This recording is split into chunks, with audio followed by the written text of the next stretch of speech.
La jalousie. Il y a un signe du zodiaque tellement possessif qu'il voit des ennemis partout. Mais on le garde pour la fin. Tu vas halluciner. Numéro 4, la Vierge. Elle a l'air calme, détachée, mais elle note tout. Un message qui met trop longtemps à arriver. Un détail qui change. Elle l'a déjà repéré. Sa jalousie est silencieuse, et c'est ça qui la rend dangereuse. Numéro 3, le Lion.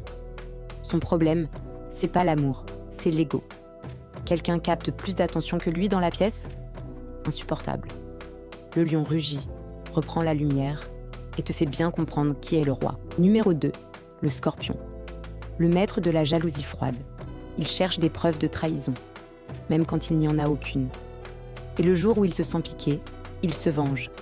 Calmement, chirurgicalement. Tu le verras même pas venir. Avant de te révéler le numéro 1, mets ton signe en commentaire. Et abonne-toi, parce qu'on passe tout le zodiaque au crible. Et le champion, toute catégorie confondue.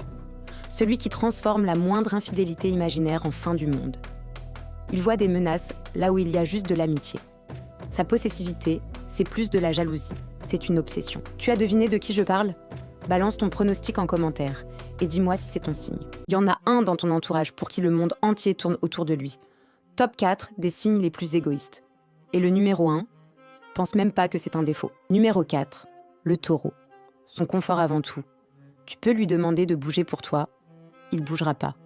Pas par méchanceté, juste qu'il a zéro intention de quitter sa zone. Numéro 3, le Bélier. Il fonce vers ce qu'il veut. Point. Il te demande pas ton avis, il t'embarque ou il te laisse. Dans sa tête, ses besoins passent toujours en premier. Numéro 2, le Capricorne. Ses objectifs avant les gens. Il t'aime peut-être.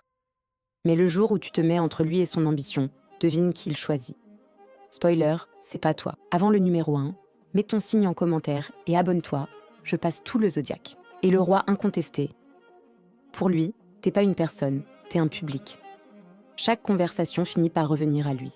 Chaque projecteur doit être braqué sur lui.